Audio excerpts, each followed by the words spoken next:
नमस्कार, जनशोध न्यूज़ में आपका स्वागत है। मैं प्रदीप तिवारी।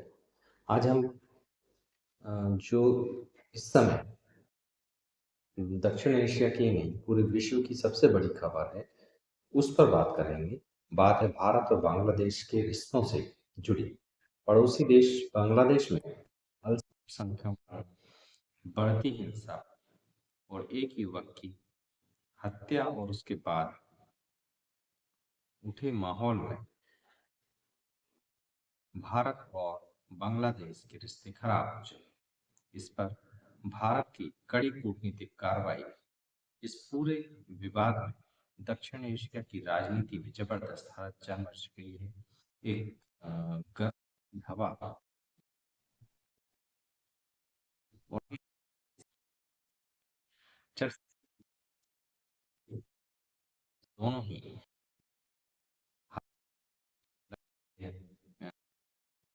विवाद की शुरुआत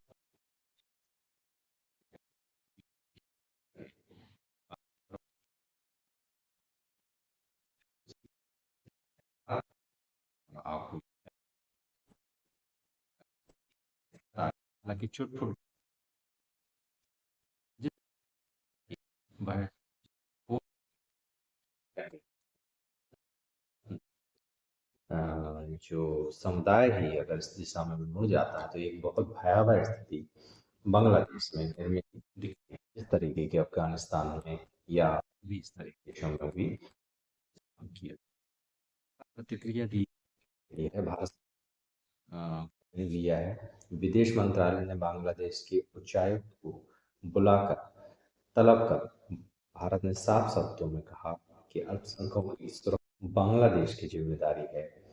हत्या हिंसा की सख्त और तेज जांच की जानी चाहिए और दूसरी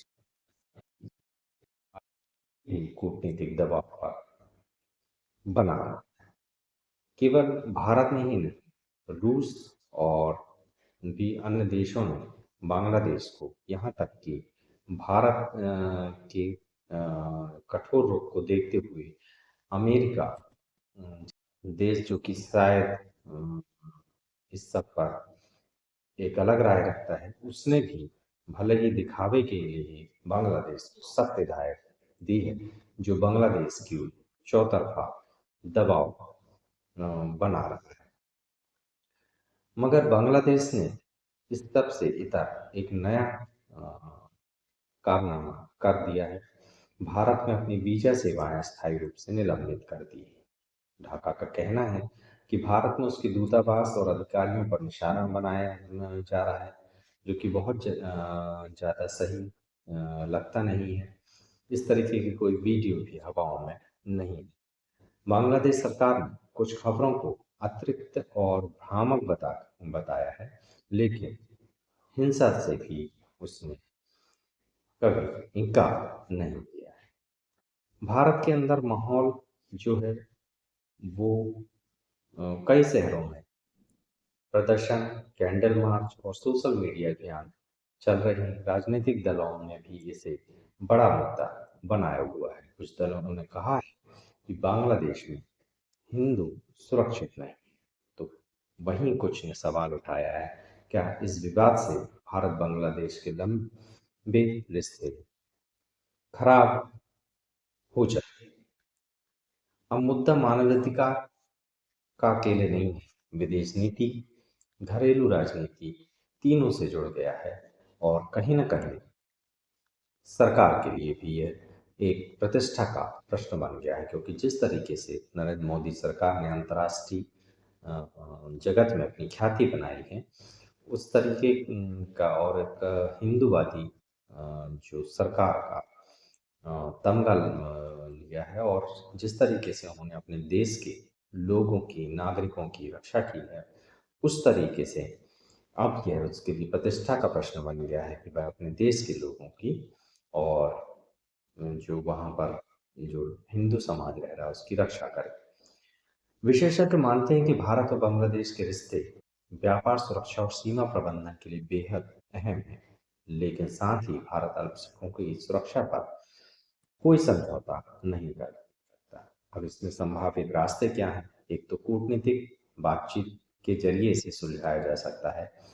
दूसरा, अंतर्राष्ट्रीय दबाव से इसे सुलझाया जा सकता है, या संयुक्त जांच और निगरानी की स्थिति में लाकर इसे सुलझाया जा सकता है, मगर वह भी होगा अंतर्राष्ट्रीय दबाव के बाद ही, क्योंकि अभी बांग्लादेश में जिस तरीके से रिमोट सरकार चल रही है, वह भारत को रुख को बहुत गंभीरता से ले नहीं रही है। अगर हालात नहीं संभले तो यह विवाद दक्षिण एशिया की स्थिरता के लिए भी खतरा बन सकता है। आज का सवाल साफ है, क्या बांग्लादेश अपने अल्पसंख्यकों की सुरक्षा दे पाने में असफल हो चला है? क्या भारत का दबाव असर नहीं दिखा रहा है? यह सिर्फ दो देशों का विवाद नहीं है, यह मानवाधिकार और पड़ोसी रिश्तों की भी एक परीक्षा है। आप क्या सोचते हैं? अपनी राय हमें कमेंट में जरूर लिखें। ऐसी ही गहराई और तथ्यपरक और खोजी पत्रकारिता चाहते हैं तो लाइक और सब्सक्राइब करना ना भूलिए। देखते रहिए जनसोच। याद रखिए, सच को चिल्लाने की आवश्यकता नहीं होती। नमस्कार।